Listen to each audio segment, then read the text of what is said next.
باہر یہ ذرا کھڑکی ہوگی کسی زمانے میں، اور یہ وہی ٹکٹ گھر جو میں نے آپ کو باہر سے دکھایا ہے. یہ اس کا اچھا خاصا وسیع پلیٹ فارم تھا، لیکن اب تو پٹری بھی نہیں بچی، پٹری کی جگہ جھاڑیاں ہو گئی ہیں. تو لیکن بہرحال میں آپ کو وہ جگہ دکھاتا ہوں جہاں کسی زمانے میں ریل کی پٹری جو ہے وہ بچھی ہوتی تھی. پہلے ریلوے لائن بند ہوئی اور اس کے بعد لوگ پٹریاں بھی اکھاڑ کر کھا گئے. یہ دور آپ کو چکوال کا بورڈ نظر آ رہا ہوگا. اب تو خیر اس پر جو لکھا ہوا پڑھا بھی نہیں جا رہا، راستے میں جھاڑ جھنکار سارا کچھ ہے. یہاں جی کسی زمانے میں جو ہے وہ ٹرین آ کر رکا کرتی تھی، پیسنجر ٹرین بھی اور فریٹ ٹرینز بھی، جن کے ذریعے بھون سے یعنی کوہستان نمک سے کوئلہ، نمک اور دوسری دھاتیں نکال کر ٹرینوں کے ذریعے مندرہ پہنچائی جاتی تھی، اور مندرے سے پھر پورے پاکستان، بلکہ اس سے تو میں یہ کہوں گا پورے ہندوستان. اور پھر جب 1947 میں پاکستان بن گیا تو پورے پاکستان میں فریٹ ٹرینز یہاں سے جایا کرتی تھی. یہ ریلوے اسٹیشن کی ایک مکمل عمارت جو آپ کو دکھائی دے رہی ہے، لیکن میں نے کہا نا کہ اب کچھ بھی نہیں. یہ سامنے جو ہے وہ انتظار کا درجہ اول بنی ہوئی ہے، لیکن اب اس میں انتظار کرنے والا کوئی نہیں رہ گیا. جب ٹرین ہی نہیں آتی تو انتظار کس نے کرنا ہے. اور لوگوں کو، بہت سارے لوگوں کو چکوال شہر میں یہ بھی پتہ نہیں کہ یہاں کا جو پرانا ریلوے اسٹیشن ہے وہ کہاں ہے. گوگل میپ پر لوکیشن لگائیں ریلوے اسٹیشن کی تو وہ بھی صاف لکھ دیتا ہے اولڈ ریلوے اسٹیشن. ظاہر ہے جب ہے ہی کچھ نہیں، بچا ہی کچھ نہیں، تو مطلب گوگل میپ بھی آپ کو کیا دکھائے گا. یہاں کسی وقت زمانے میں فرسٹ کلاس کے جو پیسنجرز ہیں وہ بیٹھا کرتے تھے، اور اب جو صورتحال ہے وہ آپ کے سامنے ہے. بار بار ایک جملہ دہراتے ہوئے مجھے بہت عجیب سا لگ رہا ہے. صرف آپ دیکھ لیں یہ آتش دان کبھی سردی کے دنوں میں یہاں آگ جلائی جاتی تھی. یہ چھوٹا کمرہ ممکن ہے کہ اس وقت کا واش روم رہا ہو، جو عام طور پر فرسٹ کلاس کے ویٹنگ رومز کے ساتھ ہوا کرتا تھا، لیکن اب سب کچھ تھا ہی ہو گیا ہے باقی نہیں بچا. تو میں جو ہے وہ چکوال آیا تھا، چکوال پر ولاگ کرنے کے لیے. تو مجھے اس کی بربادی کے باوجود، ریلوے اسٹیشن کی تباہی کے باوجود، اور کوئی اس سے اچھی جگہ نہیں ملی جہاں میں کھڑے ہو کر چکوال کا ولاگ شروع کر سکوں اور آپ کو بتا سکوں کہ یہ تباہ حال عمارت کبھی اس شہر کی رونق ہوا کرتی تھی. ریلوے کی جو زمین تھی اس پر جگہ جگہ کارگو کے اڈے بن گئے ہوئے ہیں، یعنی گڈس ٹرانسپورٹ کے اڈے. یقینی طور پر جو ہے وہ یہ یا تو غیر قانونی قبضہ ہوگا، یا پھر جب ریلوے لائن ہی نہیں رہی اور ریلوے والوں نے ریلوے کی زمین ہی بیچ کھائی تو ممکن ہے کہ یہ انہیں بیچ دی گئی ہو. یہاں تھوڑی دور ایک بورڈ لگا ہوا مجھے نظر آ رہا ہے، پولیس چوکی، ریلوے پولیس چوکی، ریلوے پولیس. اس کا مطلب ہے کہ ریلوے پولیس، اگر تو واقعی یہ چوکی ہے، میں خیر قریب تو نہیں گیا، لیکن اگر واقعی یہاں ریلوے کی چوکی موجود ہے تو پھر سب کچھ ریلوے پولیس کی نگرانی میں ہو رہا ہے. کرۂ ارض پر ارضیاتی تبدیلیوں کے چوتھے دور میں زمین کا یہ خطہ، جسے آج ہم چکوال کہتے ہیں، سمندر سے نمودار ہوا تھا. ماہرین ارضیات نے اس سمندر کا فرضی نام بحیرہ ٹیتس رکھا ہے. یہ اب سے تقریباً 65 ملین سال پہلے مطلب کا ذکر کہہ لیں آپ یا بات کہہ لیں. ارضیاتی تبدیلیوں کے تیسرے دور میں اس زمین پر ڈائنوسارز جیسے عظیم الجثہ جانوروں کا راج تھا، جن کے فوسلز ڈھوک بن امیر خاتون، ڈھریالہ اور چکوال کے دوسرے کئی علاقوں سے اب تک دریافت ہوتے چلے آ رہے ہیں. وقت کے ساتھ ساتھ بحیرہ ٹیتس خشک ہوتا چلا گیا اور چکوال کے موجودہ علاقے وجود میں آتے گئے. اسی دور میں ممالیہ جانور بھی وجود میں آئے، جن میں شامل انسان کا وجود بھی کہیں نہ کہیں ضرور تھا، کیونکہ ضلع چکوال کے سرحدی گاؤں ڈھوک پٹھان میں اس کے آثار دریافت ہوئے ہیں. اسی گاؤں سے برفانی عہد کے بنے پتھر کے اوزار بھی ملے ہیں. آؤٹ لائن ہسٹری کے H.G. ویلز کے مطابق حیوانی دور سے باہر نکل کر زراعت تک پہنچتے پہنچتے انسان کو 10 سے 30 ہزار سال لگے. اسے تاریک عہد کہا جاتا ہے، اور تب انسان پتھر سے کام لیا کرتا تھا. 3000 سال قبل مسیح، یعنی اب سے کوئی 5000 سال پہلے، انسان نے تانبے اور کانسی سے کام لینا سیکھ لیا تھا. دریائے سندھ اور دریائے جہلم کے درمیان واقع اس علاقے میں دریائے سندھ کا معاون دریا سواں بھی بہتا ہے، جس کے کناروں پر دنیا کی قدیم ترین انسانی آبادیوں کے آثار ملے ہیں۔ چکوال کے موجودہ علاقوں میں جن انسانوں کی یہاں پہلے آمد کا پتہ چلتا ہے وہ دراوڑ ہیں، جن کے بارے میں کہا جاتا ہے کہ یہ افریقی تھے، مگر ان کی یہاں آمد سے پہلے بھی یہ علاقہ آباد تھا۔ چکوال میں دراوڑ قوم کی آمد سے پہلے کون لوگ آباد تھے، اس پر کوئی ٹھوس تاریخی شواہد تو دستیاب نہیں، مگر کچھ حوالے بتاتے ہیں کہ وہ کول کہلاتے تھے۔ یہاں اپنے ناظرین کو میں یہ بھی یاد دلا دوں کہ جہلم میں آباد ہونے والے بھی دراوڑ اور کول قبیلے کے ہی لوگ تھے۔ دراوڑ قبل تاریخی قوم تھے، مگر یہ زندگی گزارنے کا کچھ ڈھنگ سیکھ چکے تھے۔ یہ زراعت کرتے، چوپائے سدھا لیتے اور جنگلوں میں شکار بھی کر لیا کرتے تھے۔ یہ جنگلوں کے بجائے میدانوں میں بستیاں بسا کر رہتے تھے۔ آریہ جب یہاں پہنچے، یہ کوئی تقریباً 5000 قبل مسیح کی بات ہے، تو نسبتاً ترقی یافتہ ہونے کی وجہ سے انہوں نے دراوڑوں کو مطیع کر لیا۔ آریہ مظاہر فطرت کی پوجا کرتے تھے اور کسی ایک جگہ جم کر رہنے کے عادی نہیں تھے، مگر آریہ کٹاس اور اس کے گرد و نواح میں طویل عرصے سے مقیم رہے، اور ان کی پہلی مذہبی کتاب رگ وید کے کچھ حصے بھی غالباً یہیں پر لکھے گئے۔ تقریباً 2500 سال پہلے مہابھارت کے اہم کردار پانڈو بھائیوں کی کٹاس آمد اور 12 سال بن باس کاٹنے کا ذکر بھی ہندوؤں کی مقدس کتابوں میں موجود ہے۔ تقریباً 2500 سال پہلے ایران کے شہنشاہ کورش اعظم، جسے دارا اول بھی کہا جاتا ہے، اس نے اس علاقے کو اپنی سلطنت کا حصہ بنایا۔ داراپور کا علاقہ، داراپور کا گاؤں جو دریائے جہلم کے کنارے آباد ہے، اس کا ایک ثبوت ہے۔ کوئی 2300 سال پہلے الیگزینڈر دی گریٹ دنیا فتح کرتے کرتے یہاں تک پہنچا، مگر جہلم میں راجہ پورس کے ساتھ جنگ کے بعد جلد ہی واپس لوٹ گیا۔ اس علاقے میں نمک کی دریافت بھی اسی دور میں ہوئی، اور یہاں کی پہاڑی سلسلے کو اب کوہستان نمک کا پہاڑی سلسلہ کہا جاتا ہے۔ کوہستان نمک کا پہاڑی سلسلہ دنیا کی بلند ترین پہاڑی سلسلوں ہمالیہ، قراقرم اور ہندو کش کا آخری حصہ ہے، جس کے بعد زمین میدانی علاقوں پر مشتمل ہے۔ ان سے تمام پہاڑی سلسلوں سے نکلتا پانی پنجاب کے 5 دریاؤں اور ان کے معاون دریاؤں سے ہوتا ہوا بحیرہ عرب اور بالآخر بحر ہند میں جا گرتا ہے۔ الیگزینڈر دی گریٹ کی واپسی کے چند اشرے بعد یہ علاقہ چندر گپت موریہ کے تسلط میں آیا۔ چندر گپت کے بعد اس کا بیٹا بندوسار اور پھر چندر گپت کا پوتا اشوک یا اشوکا دی گریٹ اس علاقے کا حکمران بنا۔ یہ تمام بدھ مت کے پیروکار تھے۔ اشوک کے عہد کا ایک اسٹوپا وادی گندھالا چوا سیدنجا کے قریب 100 سال پہلے تک بہترین حالت میں موجود تھا، مگر اب اس کے آثار بھی دب چکے ہیں۔ بعد از مسیح کے زمانے میں، یعنی حضرت عیسیٰ کی پیدائش کے بعد 123 سے 149 عیسوی تک یہاں کشان خاندان کے مشہور بادشاہ کنشک کی حکمرانی کا پتہ چلتا ہے۔ یہ بھی بدھ مت کا پیروکار تھا، اور اس کے عہد میں تعمیر کیے گئے بدھوں کے اسٹوپے اور کنویں اب بھی کہیں نہ کہیں باقی ہیں۔ 540 عیسوی کے لگ بھگ شمال سے آئے سفید ہن اس علاقے پر قابض ہو گئے۔ انہوں نے بدھ مت کی تہذیب کو صفحہ ہستی سے مٹا دیا۔ مشہور چینی سیاح ہیونگ سانگ نے 631 عیسوی میں اس علاقے کی سیاحت کی اور اس کا ذکر اپنی کتاب سفر نامہ ہند میں کیا۔ یہ کتاب اس علاقے کی تاریخ پر پہلی مستند کتاب کہی جا سکتی ہے۔ ہنوں کے بعد یہ علاقہ کشمیر کے راجگان کے زیر نگین رہا۔ کشمیر کے راجگان 9ویں صدی عیسوی تک یہاں قابض رہے، اور ان کے بعد کابل کے ہندو شاہی خاندان نے یہاں قبضہ کر لیا۔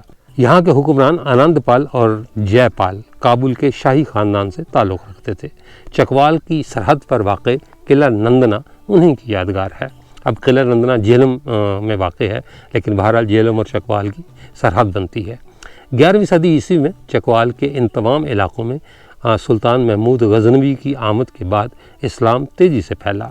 اس تمام عرصے میں چکوال کے مختلف علاقوں میں چھوٹی چھوٹی راجدھانیاں قائم تھیں، جن پر جاگیردار طرز کے راجے حکومت کرتے تھے۔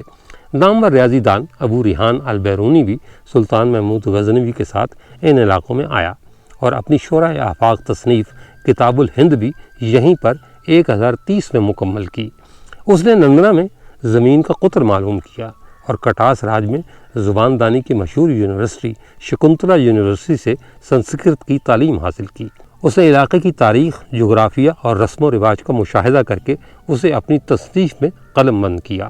سلطان محمود غزنوی کے بعد سلطان شہاب الدین محمد غوری اور پھر سلطان جلال الدین خواردم شاہ اس علاقے پر حاکم رہے۔ غوری خاندان کے بعد خاندان غلامہ کا بادشاہ نصیر الدین محمود 1246 سے 1265 تک حکمران رہا، اور اس کے بعد 1266 سے 1286 تک سلطان بلبن حکمران تھا۔ بلبن کے عہد میں چکوال کے ان علاقوں میں اعلیٰ نسل کے دھنی گھوڑوں کی افزائش بڑے پیمانے پر ہوتی تھی، چنانچہ بلبن نے اس علاقے کو تباہ و برباد کر دیا اور بے شمار گھوڑے ساتھ لے گیا۔ 1290 سے 1295 تک جلال الدین فیروز شاہ خلجی نے ان علاقوں میں جنگجو سرداروں کا بہت خون بہایا۔ اگلے 100 سال تک مختلف غیر معروف حکمران ان علاقوں پر حکمرانی کرتے رہے جو آج چکوال کہلاتے ہیں۔ 1398 میں امیر تیمور نے اس علاقے پر حملہ کیا۔ مقامی جنگجو سرداروں نے اس کی خدمت میں حاضر ہو کر جان بخشی کرائی۔ امیر تیمور کے جانے کے بعد یہ علاقہ طویل عرصے تک سیاسی اور سماجی انتشار کا شکار رہا۔ ظہیر الدین بابر 1519 میں اس علاقے میں آیا تو اس نے یہاں کچھ نظم و نسق قائم کیا۔ 1526 میں ظہیر الدین بابر نے ہندوستان پر تسلط جمایا تو اس کے بعد اورنگزیب عالمگیر کے دور یعنی 1707 تک یہ علاقہ مغلوں کے قبضے میں رہا۔ اس دوران عنان اقتدار 1540 سے 1545 تک شیر شاہ سوری کے پاس بھی رہی۔ اس کے بعد بھی 1560 کے لگ بھگ تک سوری خاندان حاکم تھا، لیکن ہمایوں نے ان سے جلد مغل اقتدار دوبارہ لے لیا۔ مغلیہ دور میں اس علاقے پر گکھڑ سرداروں کی عملداری ظاہر ہونا شروع ہوئی۔ 1739 میں نادر شاہ کے علاقوں پر حملے کے وقت یہاں کے کچھ علاقوں پر گجروں کا قبضہ تھا۔ زمان شاہ درانی کے دور کے خاتمے یعنی 1800 عیسوی تک یہ علاقہ کبھی مغلوں اور کبھی درانیوں کو تسلط میں رہا۔ یہاں کے مقامی سردار اس معاملے پر تقسیم تھے اور وہ ان دونوں حکمران خاندانوں سے حکمرانی کی سند لیتے رہے۔ ان میں جنگجو سردار بھی شامل ہیں۔ کابل کی طرف سے حملوں کے باعث طوائف الملوکی کے اس زمانے میں سکھوں نے بھی اس علاقے میں قدم جمانا شروع کر دیے۔ وہ چکوال کے علاقوں جھنگڑ اور کہون میں پہنچ چکے تھے اور تلا گنگ سمیت دیگر مختلف علاقوں میں بھی لوٹ مار کرتے رہتے تھے۔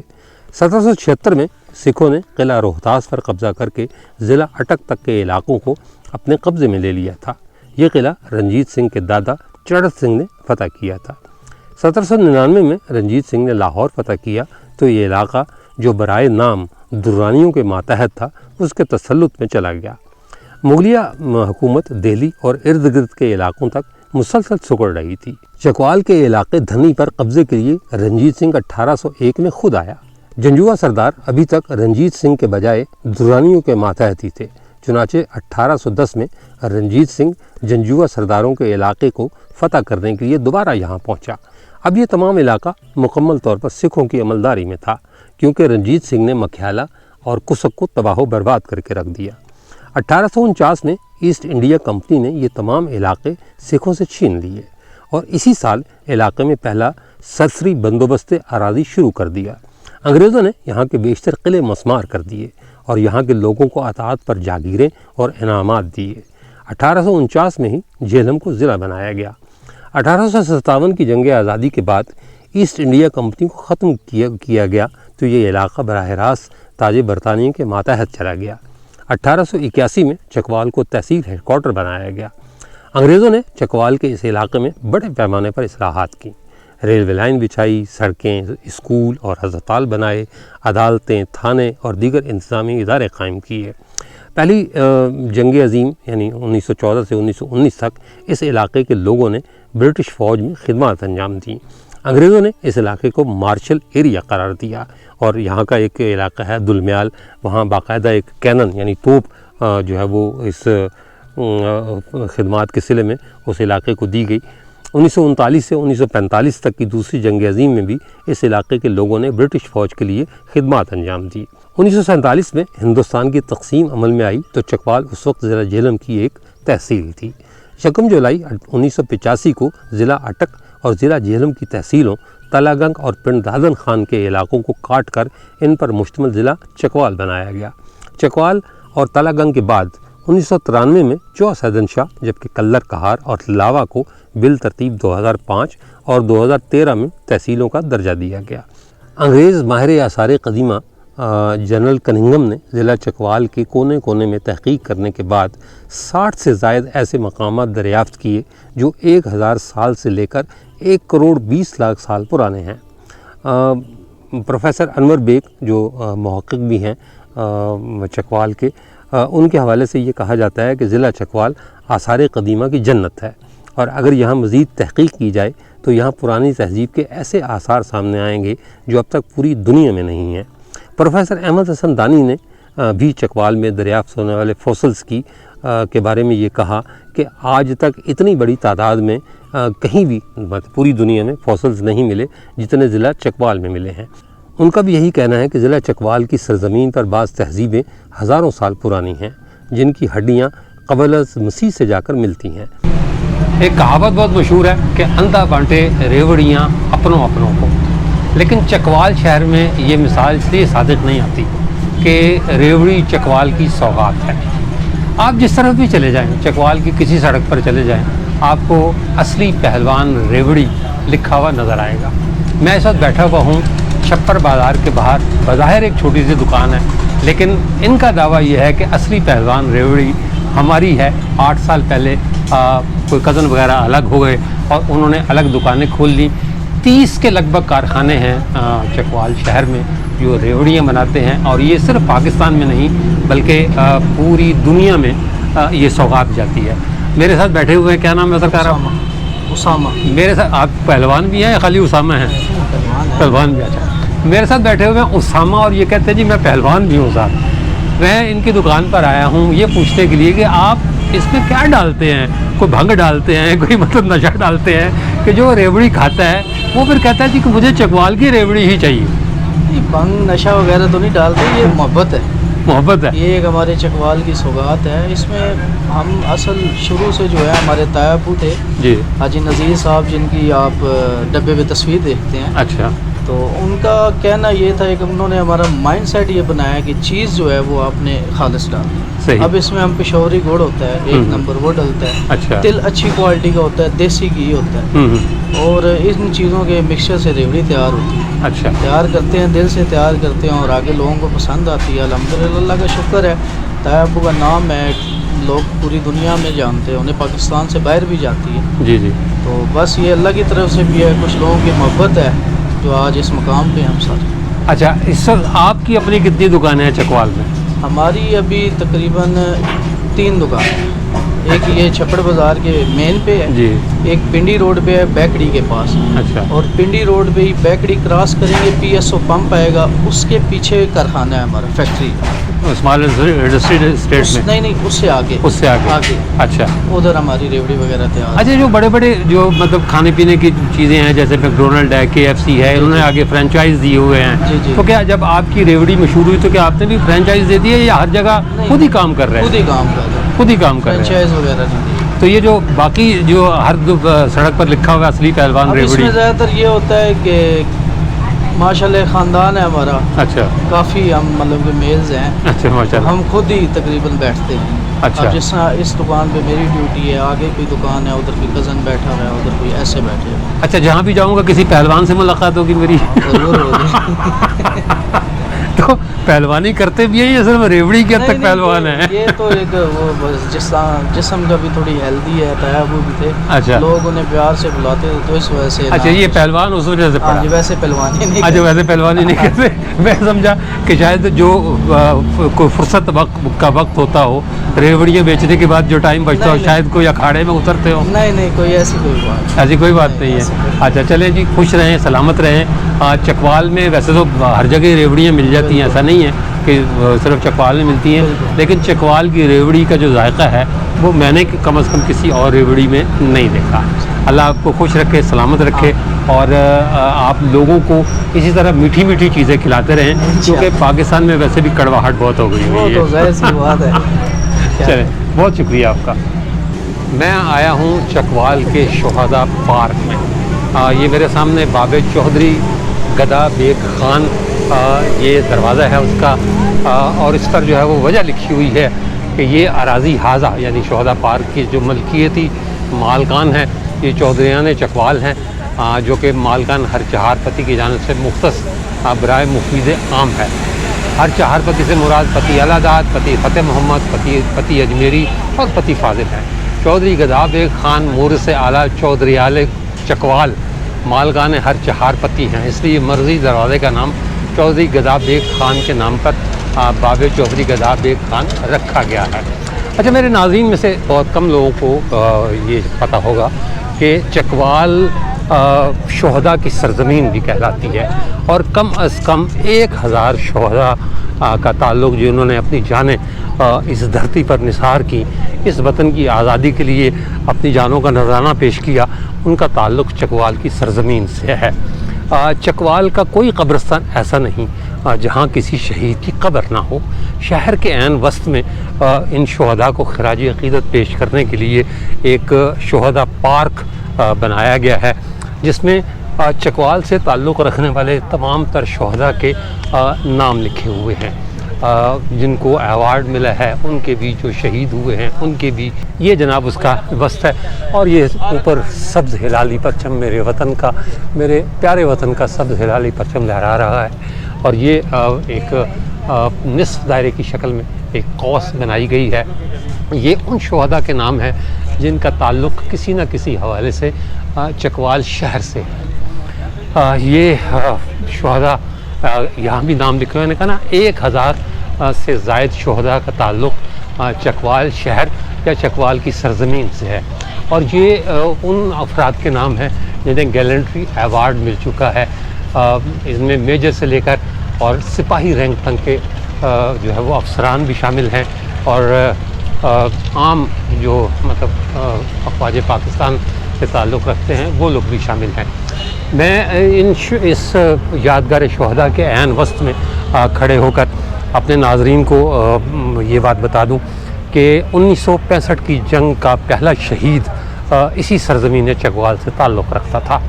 آج میں اپنے وطن کے تمام جیالوں، سرفروشوں، شہداء اور غازیوں کو سلام پیش کرتا ہوں، جنہوں نے اس وطن کی آزادی کے لیے، اس وطن کو قائم و دائم رکھنے کے لیے اپنی جان کے نذرانے پیش کیے، اپنا مال و دولت، اپنے بیوی بچے، اپنا گھر بار چھوڑا، اور انہوں نے کسی چیز کی پرواہ نہیں کی۔ آج پاکستان اگر آزاد ہے تو انہی بہادروں کے دمخم سے ہے۔ اگر آج پاکستان دنیا کے نقشے پر موجود ہے تو انہی کے دمخم سے ہے۔ ہم نے مانا کہ 1947 میں بہت سے مسلمانوں نے اپنی جانوں کا نذرانہ دیا، یعنی تحریک پاکستان شہداء کے خون سے سجی ہوئی ہے۔ اسی طرح استحکام پاکستان، اس میں بھی شہداء کا جو ہے وہ جو کریڈٹ ہے یا جو مطلب جو کردار ہے اسے کسی طرح بھی نظر انداز نہیں کیا جا سکتا۔ 1965 کی جنگ ہو یا 1971 کی جنگ ہو، کارگل کی جنگ ہو یا دہشت گردی کے خلاف آپریشن ہو، پاکستان کی افواج نے کبھی بھی کسی چیز سے منہ نہیں موڑا، بلکہ وہ ہر دم تیار ہیں، ہر دم چوکس ہیں، اور ہر دم اپنے وطن کی آزادی کے لیے، اس کی خود مختاری کے لیے، اپنی جانوں کا نذرانہ دینے کے لیے تیار ہیں۔ میں رخصت لینے سے پہلے ایک بار پھر اپنے شہداء کو سلام پیش کرتا ہوں، اور امید رکھتا ہوں، بلکہ یقین رکھتا ہوں کہ جب تک وہ سلامت ہیں تب تک پاکستان کی طرف کوئی دشمن بھی میلی آنکھ سے نہیں دیکھ سکتا۔ اس کے ساتھ ہی اجازت دیجیے، انشاءاللہ تعالی اگلے ولاگ میں دوبارہ ملاقات ہوگی، تب تک کے لیے اللہ حافظ۔